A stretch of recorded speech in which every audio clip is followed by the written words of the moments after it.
I'll be at a meeting, or my CEO will be at a meeting, our CTO will be at a meeting, and we'll all come back and say, we just heard that everybody loves the terminology digital workers. I'm just using an example, Mhm. but the industry doesn't know what a digital worker is, right? We created the digital workers. We created the personas for the digital workers. Our digital workers have, they have names. They've got personalities. But as, AI is and open AI became, so much, came out and became so much more prominent, it became now AI agents. And so the feedback that we got, from our customers, like all in the same week, was we love the digital workers, but at a senior level, you can't say that, we're going to be implementing digital worker Evelyn, but you can now talk about, AI agents. And so we have Interesting. actually changed just in the last 2 weeks. Oh, wow. We've changed, it'll be digital worker Evelyn, who is an AI agent. So now we could talk generically AI agents. And so that's all, based on feedback from prospects and customers. Welcome to the road to greatness. Get ready to be inspired and empowered to take your career to the next level. Let's talk about it. Hi, I'm Carlin Kiefer, and welcome to the Road to Greatness, Season 2. All right, so this means we have more experts, more people who are great at what they do, willing to share their path with you. Hopefully, you'll be able to take something away, apply it to your own circumstances and sets, and help you get to your own great destination. One of the things that came out of Season 1, you may recall, is that every single interview talked about mental agility, emotional agility, and resilience. All three are necessary components to becoming actually great at what you do. So, what does that look like? Well, it's different for everyone. And that's why we're interviewing as many experts as we can find to be able to share their version with you. If something resonates with you, please click like.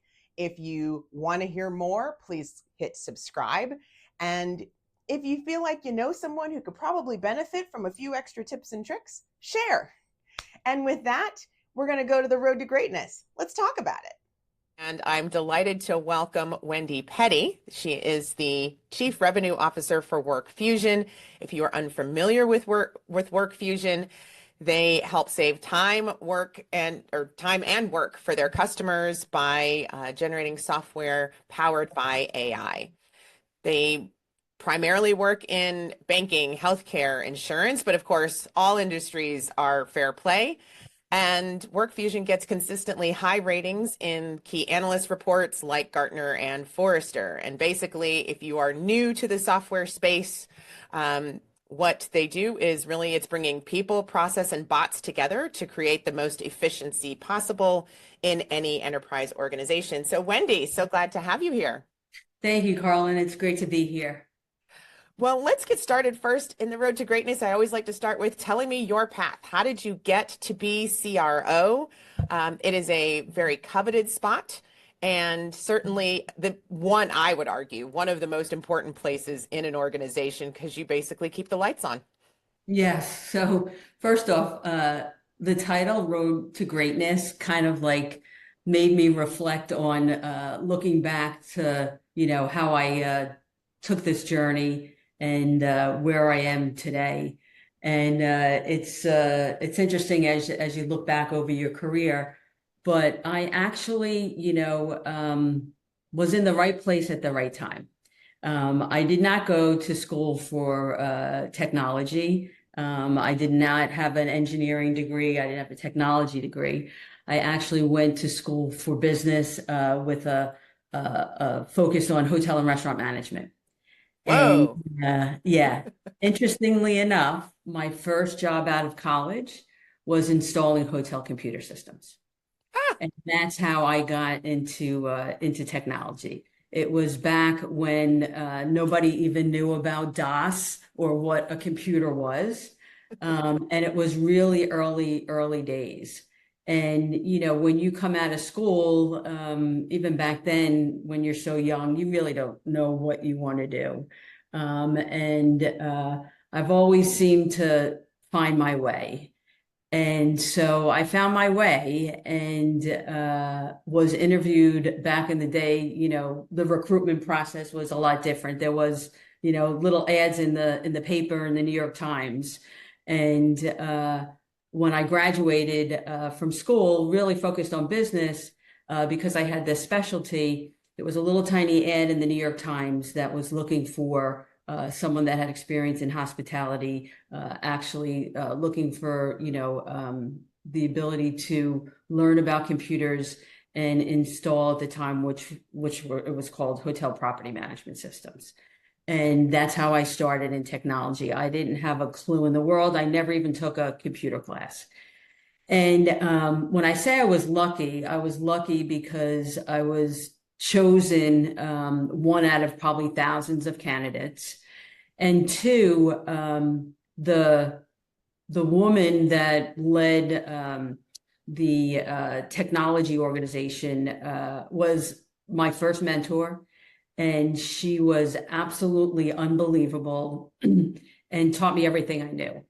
And because she was so great and she took me under her wing, I was like, this is amazing, right? The fact that I got lucky that I had this mentor. And she taught me everything I needed to know about technology. And she educated me along the way, not just from a technology perspective, but from a communication perspective, from a understanding, business, as simple things as, when you have to go, travel. So a little bit of everything. And so that was how I got into technology. And I always, this road to the CRO, I always was able to get into companies that were always ahead of the times. So when I first started, installing hotel computer systems, hotels were just starting with computer systems. When I moved and I've actually I've built 7 companies at this point, and I've Wow. evolved, over my career. And so each company that I started at from a software perspective, we were always bringing new technologies to market. And so, I did that, for a couple of years. And then the second, lucky event that happened was similarly a small ad in the paper. And where I actually, got into sales was they were, looking for an inside salesperson. And at the time, nobody really, again, technology was so new. And when I started that company, there were like 10 of us. And we created back at the time, it was, we created backup software. So, if you think about backup software, we created the backup software and built that company from nothing to being acquired for $1.2 billion in 1996, which it was like the second largest acquisition in history. And And that in 1996, I mean, that's a lot of money today for an acquisition. In 1996, just for folks who were, born after 2000, you probably need to double that for today yeah, in and evaluation. Yeah. yeah, so it was incredible. And I basically built my career in sales, starting from, inside and then becoming a director and then a vice president. And I, again, had a mentor who was always teaching me and I was always learning. And so understanding, technology and leading a sales organization at that time also, very few women in technology, very few, even less in sales. But I was, like I said, I was lucky I had this mentor that taught me and I knew how to maneuver. And I knew and I understood that back then from a customer perspective, and even today, that back then a lot of people didn't understand technology. So you can present and they would listen. Today, it's very different. You can access, anything you need to know about technology. Everybody knows about technology. And so, you always have to be ahead of the game. And so that was one thing that I learned is, even though you're selling and you're selling to senior level executives, I always felt, and this is how I mentor my sales teams, I always want to be ahead. Today's a little harder, but sometimes people say you don't need to understand the product when you're selling. That's, I never believe that. And so Never. I've always educated my team from an enablement perspective, to really understand, the solutions. It's easier to learn today, but it's, so important. So Let on, me, can I stop you there? Can I jump in? yes. Just on that note that you just said in terms of enabling them on the product, which I wholeheartedly agree, and you're right. There are way too many businesses and companies that believe that, you just need to be able to sell and you don't need to know the product in depth.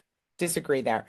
But the piece that you said that followed that, um, that I had BJ Wiley Williams, who is a CEO of a company called So Hooked. She was a guest not too long ago. And one of the things she talked about was not only do they need to learn the product and they have to learn the company, but they also need to understand actually basic business acumen, right? They need to understand how our customers make money, how we make money when we set out the sales targets for the business, why we're trying to get there, whether that's shrinking, or excuse me, increasing margin, et cetera. Where do you sit on that piece? Do you also encourage them, and you may not run that internally, but do you also want your folks to understand just basic business so they get it? So that's an interesting question. From my journey, and I guess this kind of happens naturally. I've always enabled and educated and mentored salespeople the way that I was successful, if that Mhm. makes sense. Of course. And so, understanding the basic business is extremely important, but the sales savviness, the skill set, the basic business knowledge is extremely important. But what I found even more important is relationship building, communication skills, truly understanding um, how to maneuver and sell in large organizations, people IQ, because there's so many people that you deal with, during the sales cycle. And I expect salespeople to have that, that capability. I don't spend a lot of time on it, to be honest, but I spend a lot of time on strategy and communication and philosophy and how you do how you sell today differently than you might have sold in the past. Absolutely. And so the other piece you mentioned there on the relationship building and selling into the C-suite or selling into higher levels of the organization. Um, we all know if you've carried a bag at any point in time, you know that if you go in director level and below, chances are you're never really going to get to the decision maker and really understand everything that needs to happen. How are you then encouraging or teaching your teams to get to that C-suite? What helps them get beyond that early level position? We know you can call in, but a lot of Yep. times you get pushed down the ranks. So so I've done something very different, at Work Fusion than in the past because of the complexity of, what we're bringing to market. And just to go back to that, this at Work Fusion and every other company, every solution that I've brought to market has been new, like innovative, like first to market. And so in the financial sector, which is where we primarily focus, and when you're selling, new technology, AI, in this case, AI agents for financial crimes, it's a very distinct group of people that buy financial crime software that use this type of technology. And it's a small knit community of senior level banking executives that go from bank to bank to bank to bank to bank, and they've grown up, in all different banks. What I've done differently here is what I created. It's called the network effect, and the way that we call high is by introduction of other senior level executives to other financial institutions. Tell me more about that. We spent a year doing a lot of, traditional marketing to uncover leads, and When you're a senior level in a bank, you're not going to say, show me, go to the form and show me a demo. Right. Well, right. So we had to get to the senior executives through customers that we've already closed and been successful. And then say, they're successful and their success, they're happy to introduce us to their peers. And even if, we haven't gotten through the whole sales cycle yet, just because of what we're doing and their belief in the capability and the technology itself and the value that it brings, they start introducing us to their peers.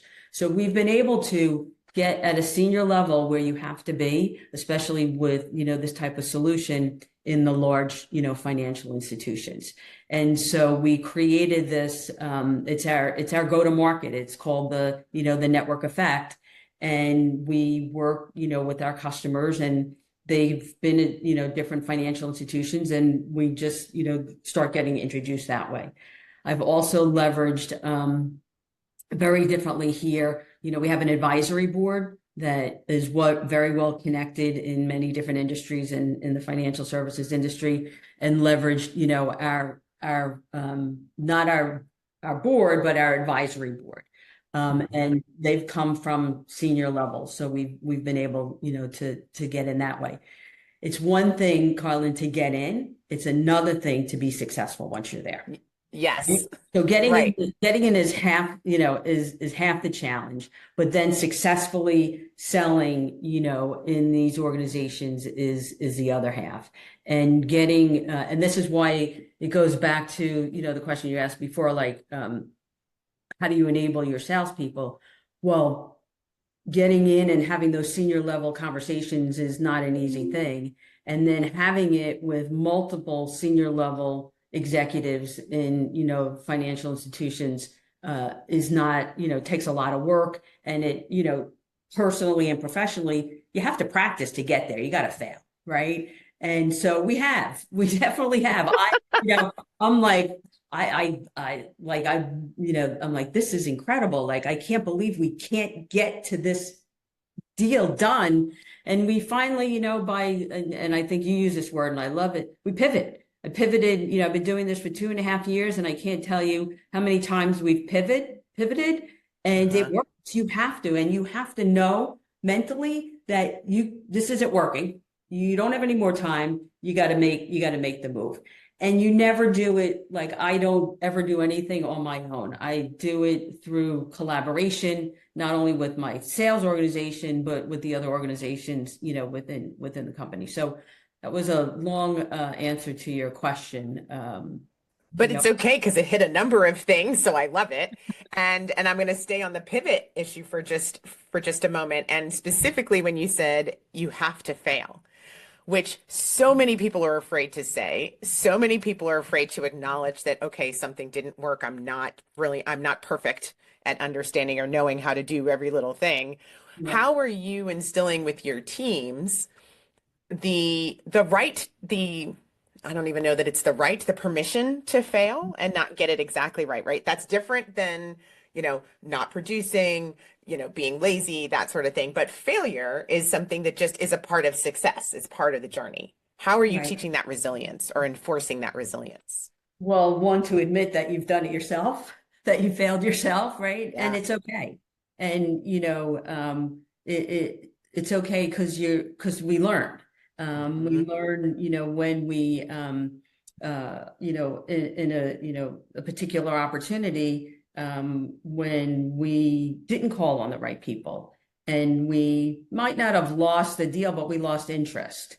And so we learn from that. Even from, one of my other philosophies in running these software companies is working hand in hand with marketing. Like, I've never not had my CMO as my partner.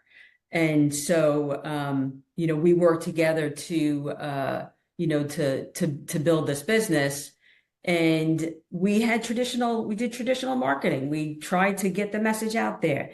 And like I was saying before, it wasn't right for this business. So we pivoted to this, this network effect and to be very, customer, based marketing. So we learned as we were going. When you talk about pivoting, and you are in obviously technology, and there are so many things you've said multiple times that every time you join a company or you're with a company, you're always doing something new, brand new, your first mover, all of that. That requires a certain degree of risk, right? It also, because you don't know, you're just stepping out on that limb and hoping it keeps going, right? There's that. And then you also, being in technology, um, it advances, it changes, it evolves so quickly, so frequently throughout. How do you keep up with that pace to make sure that you still are in the front? And you've already acknowledged it's a little bit more challenging, but how do you know time to pivot? How do you know in the feedback loop to go back to product development and say, hey, we're probably going to need to make some other kind of pivot here? What's the warning sign? The customer, like for me always, and even more so now, when we get feedback from the customer that offers their suggestions of what we should be doing differently. And it's so funny how it happens is because I'm trying to think of the example, but and this is, it's really strange, but it always happens to me. Like I'll be at a meeting, or my CEO will be at a meeting, our CTO will be at a meeting, and we'll all come back and say, we just heard that everybody loves the terminology digital workers. I'm just using an example, but the industry doesn't know what a digital worker is. Right? We created the digital workers. We created the personas for the digital workers. Our digital workers have, they have names. They've got personalities. But as, AI is, and open AI became, so much, came out and became so much more prominent, it became now AI agents. And so the feedback that we got, from our customers, like all in the same week, was we love the digital workers, but at a senior level, you can't say that, we're going to be implementing digital worker Evelyn, but you can now talk about, AI agents. And so we have actually changed just in the last 2 weeks. Change, it'll be digital worker Evelyn, who is an AI agent. So now we can talk generically AI agents. And so that's all, based on feedback from, from prospects and customers. The other thing, throughout my journey, one of the things I learned is always listening to what customers' feedback, good and bad, in hard times as well as good, from the capabilities of the product, from a support perspective, from a professional services perspective. Like they are our voice, they are our biggest asset, and they help us, build the greatest, technology, the greatest solutions. It's all based on that feedback. Every single company I've been in. Wow. Yeah, and customer value, customer value, customer value, customer input. And if they like this word better than that word, then guess what? That's what we're going to call it, right? That's right. Being responsive and staying in touch with the market, which is great. Let's shift gears a little. And if we can, I want to get your thoughts on, you have led teams, and whether they're direct field sales teams, whether it's in channel and partner strategies, et cetera. What are the qualities that you see always bubbling to the top as the best qualities in a sales force? What do you look for when you're recruiting? What are those things that you go, you know what? They at least have the makings of being a great salesperson. The number one thing is I look for passion right at the beginning. Like, if you've been selling, and you've, career wise, I can tell in the first, 2 or 3 minutes of a conversation if the passion that person has about their career and their success, and how they talk about, their path, their sales path. So passion is one. The I have a word that, I've always used in my team. I always use it with them. It's this relentless drive, for success. You have to be relentless. And that's how I've always been. Don't ask me where I got it from. I have no idea, but Were you a former athlete by chance? I was actually. It's so funny. I argue all the time that the best salespeople are former athletes because they Yeah, get used to losing and being resilient and getting back up and doing it again. yeah, Just needed to, yes, that's awesome. Yeah, that's where it came from. That's funny, because I was an athlete in high school. I was the best female athlete. I played college sports. So yeah, I guess now you answered. Now I know why I'm relentless. Besides a few other reasons, but that yeah. So I strive that in everyone. But so the story today goes though, your relentless drive has to be a little bit different than it was in the past. And the How reason, so? yeah, so people are different. You have to be more, I call it um, relentlessly nice. You have to be more compassionate because you never know what's happening in someone's day, and they're busy and they have their responsibilities. We're not the only uh, vendors that they talk to, and they're people.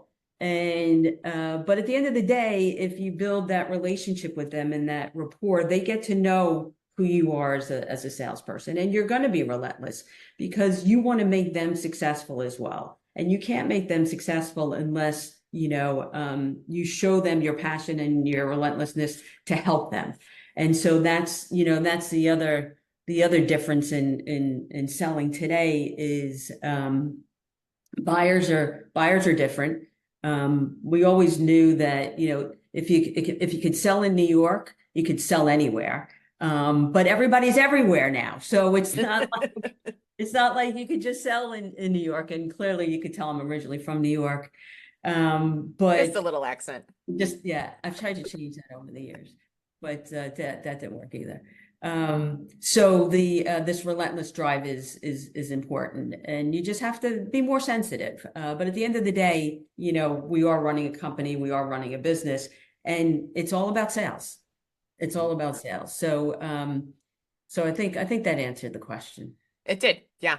I love the passion piece because you need that to be able to get back up, right? And then the relentlessness for success because you do have to be willing to, after your 40th no, be willing to make another fresh call as if it were the first one of the day. So I absolutely get that.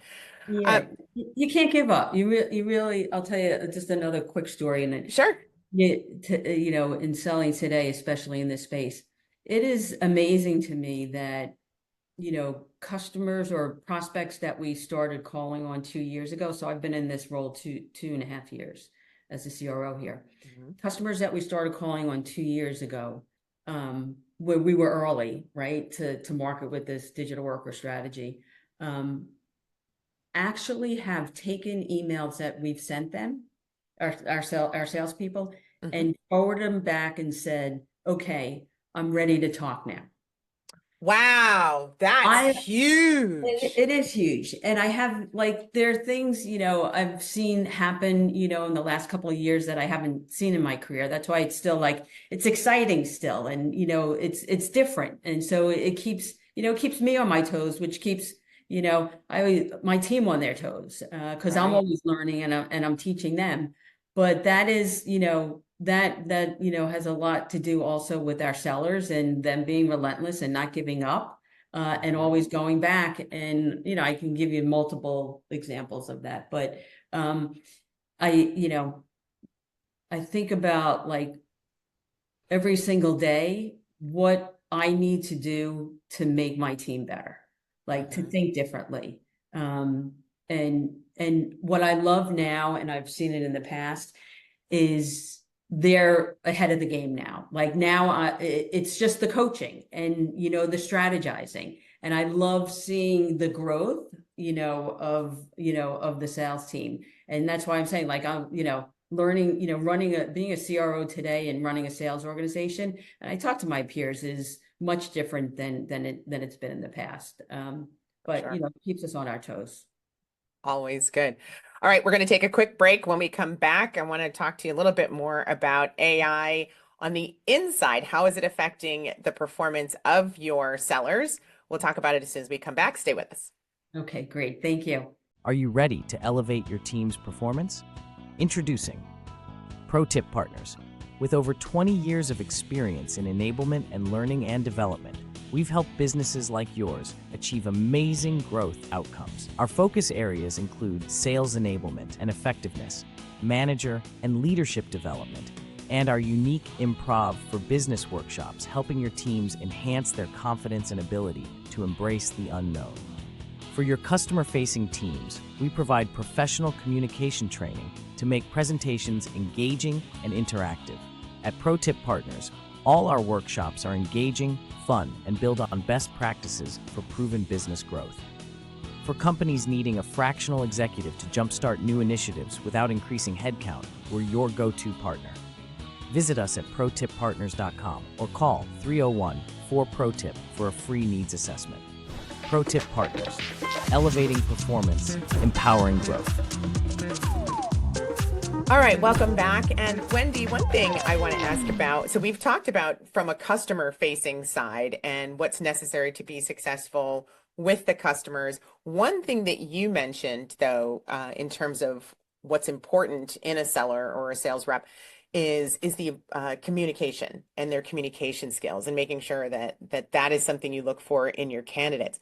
One of the things I actually see with my clients with Pro Tip Partners is that because we're all using AI to craft an email or to come up with, a different message or to do this, that, or the other, we're getting slower on in-person communication, a little less agile in the in-person communication.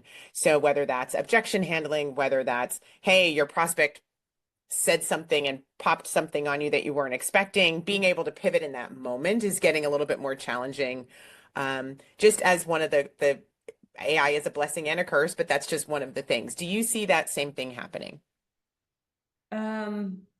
So a couple of different ways to look at it, and again, some of the things that we do. So on the AI side for us, from a messaging and a communication perspective, it's been very good because it allows us to change the messaging quickly and do an A/B, messaging faster. Mm-hmm. One of the things that we do to keep our salespeople hot, I call it hot, like being able to strategize and be able to have this, to be able to overcome these objections is I'm very part of like the building of the sales organization and processes to have collaborative sessions and to have a weekly sales enablement. So we practice, right? And we learn from each other and give examples of different sales meetings and the objections that we've gotten. So I'm still a big believer in team meetings, but in a different way, not talking about your day, but in talking about your experiences and where you had challenges and how you overcame them, and what's working and what's not working, and communicating our success internally. So we use, and because we develop AI solutions, we use AI to our benefit. But as far as from a sales perspective, it's still basic, back to the basics of sales enablement, collaboration. Mm-hmm. And then the other point is actually getting back out in front of customers. Like we have to be face to face. And I know, everyone talks about COVID changed the world. It did, because not everyone goes into the office and people are all over the place. Mm-hmm. And it makes it very difficult to go have, a meeting with the team. but that's where you have to get, and this is another big thing for me and my teams, is creativity. You have to be creative, right? You've got to think about doing things differently today than you might have done in the past. And you need to know where your buyers are and when they get together, right? And when they get together is when, you need to be there. And even if it's for a cup of coffee. And so it's interesting globally, the dynamics of what happened after COVID. So and this goes back to the whole face-to-face. In London, everyone's back in the office, right? Yes. You walk down, you go over London Bridge and they shut it down and because everybody's walking. New York, the biggest city in the world, people are all over the place. It's harder to get meetings in New York unless everyone's physically there than it is anywhere else. And so we work really hard to figure out where people are going to be or how we bring them together so that we can make sure that we still have this, face-to-face communication. So we leverage AI for, in the back end, but still in the front end, it's got to be, face-to-face. Great. Thank you for that. One of the things that we do, and to your point of it does require creativity, is working with, we do a lot on obviously sales fundamentals and just making sure that those are tight and locked down, but we also incorporate improv activity into at least one segment of the training session so that people are forced to be on their toes and forced to be able to go, okay, what's next? And looking from this end, that end, and every other way in between. So I'm super encouraged by the fact that you say that there's weekly practice. Do you know how rare that is, by the way? That you actually I'm old school. Still old school. It's still working for some reason. It's still working because it works, right? It Practice works, is what right? actually gets you there. So, Yeah. so Yeah. kudos to you Yeah. on that side of things. I think that also goes to the leader side, and your leadership style. It sounds like you very much you walk your talk, and you are trying to model that which you expect, and not saying one thing but doing another. Is that a fair? It's right on, like it's spot on. When I actually interview people too, I tell them this. I never ask anybody to do anything that I wouldn't do myself or haven't done. So where I am not a micromanager, I am involved in all the deals, even at a CRO level. And I know, to that level because you can't do it on your own, right? Mhm. And so that's where the collaboration and the strategizing, comes into place. And it's not, just me as a salesperson. I bring our pre-sales team in, even on the marketing side, we talk about it. Our leadership team, our CEO, our CRO, our CTO, we're very customer facing, very partner facing. So yeah, we're hands-on. So, and that's how I grew up. That's how I learned. Mhm. And I love to say this because I've made a lot of salespeople very, very successful. And it makes me feel good. And I tell even, I tell the team here the same thing. Like, you will be the number one salesperson and they will be, right? And Yeah. everyone's fighting, to be, to hit their quota, and do it in a very spirited way. And it's life changing, Yeah. it's life changing. Yes, and being able to, and there are sales teams that ring a bell, blow a horn, have a whistle, whatever, when they hit quota, or they do just a quota alert emailed out to, now that everybody is in fact everywhere, as you said. Yeah. But yeah, to be able to celebrate that you've actually hit that. Before we go much further, and because we're getting close to the end of time, I want to just come back almost to the beginning, but still talk about the leadership space and the fact that it is very rare or excuse me, there are not a lot. I don't want to make it sound like it's never going to happen. There are not a lot of female CROs.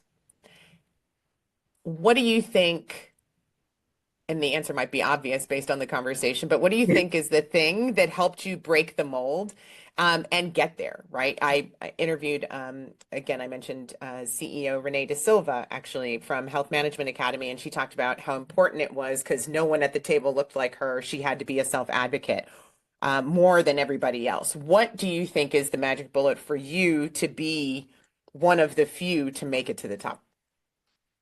Um, I think it does go back to what we said earlier.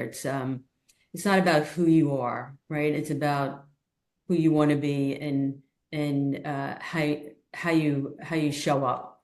And this when you have success, and it's not huge success, but when you have success early in your career and you learn what good is, you build on that.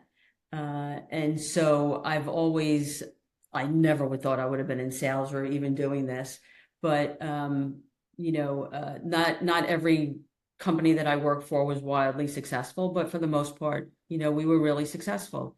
And so when you feel the success, you have other people, you can help them feel the success as well, right? And so it just drives me. And one of the one of the things that amazes me is the fact that there are so few women CRO in technology because it's very rewarding. It's very challenging. You get to do things, and meet people that you probably wouldn't have in the past. But it also, I think about all the time because even to this day, and I just wrote this on my LinkedIn, even to this day, I am still the only female in the room. No matter In like 2024. absolutely. Like every meeting. And it doesn't faze me anymore because I've grown up like it. But as you get older, you're like, Jesus, this hasn't changed. It's still the same. But you know, I've lived with it and it doesn't bother me at all. I love it actually now, back, years ago, if I would come in the room with, my sales team, they would always go, they would always ask the sales guy, they would start talking to them like they were the leader, right? Of course. And, then they know very quickly that they're not, and Doctor. that I run it. But I would say, being in technology Yeah. is an incredible opportunity for any woman. If you're just starting out, if you want to get in sales, because it's the way of the world, right? And but it still is amazing, and it's it is what it is. It doesn't bother me. That's fair. And I will just add the footnote to the fact that for those who have not thought about sales and active selling, people really do need to understand that everything they do is selling. So whether you're just trying to convince someone, in marketing that my marketing idea is better, you're still selling them the idea. So whatever department, whatever team, whatever function that you have, you are still selling. And so you might as well get the extra bonus of being paid for that, Exactly. right? If you're Exactly. going to sell. We all love President's Club or whatever the reward is and the trips and all the things. And being able to hit a mark and hit a number that is a very clear, defined target, which you actually don't get in a lot of other roles. So I find that also to be one of the things I love about Yeah. selling is you know what the target is, you just need to get it. Right. You figure out how to get there. Yeah. Yeah, very good. All right. So as we wrap up our time together today, I will ask you the same question I ask all of my guests, which is, what didn't I ask you that I probably should have? What didn't you ask me that I probably should have? How do you stay motivated? Okay. How do you stay motivated? Let's go there. Uh, I've learned to be self-motivated. Like So important. you have to be able to self-motivate yourself because if you're not motivated, your team isn't going to be motivated. And it's not easy. But it is something that I've learned to do. and because no one else is going to do it for you. Like, you have to make it happen. You have to motivate yourself so you can motivate everyone else. And not every day is a good day. Not hardly any day is a good day. When you have the good days, you know, it's exciting, but yeah, self-motivation. Yeah, and to that end, you know, salespeople are the people who hear no infinitely more than they hear yes on any given day. So the self-motivation piece does help you get over that hump. Wendy, this has been a fantastic conversation. I have appreciated your perspective on leadership, recruitment, looking for the passion, looking for that relentless drive for success. As a trainer, I also happen to appreciate, with no secret at all, of the continuous learning commitment that you have with your team and your just as a part of how you set your team up for success, and the importance of self-motivation and pivoting. Because as the market, specifically in technology, and most importantly in technology, pivoting is really important, just as the market changes, the products change, the innovations change, and staying out in front. So thank you for your time today. I know the life of a CRO is super busy, so thank you for carving out a whole hour for me. I appreciate that. And for all of you at home, I hope you took away one thing that is going to help you find your path to greatness. So thanks, Thank you, everyone. Carlin. This has been great for me as well. I love the opportunity to talk about my journey. So thank you. Did you hear something you liked? Tell me about it at Carlin RTG Podcast on YouTube, Instagram, Facebook, or TikTok. Thanks for joining.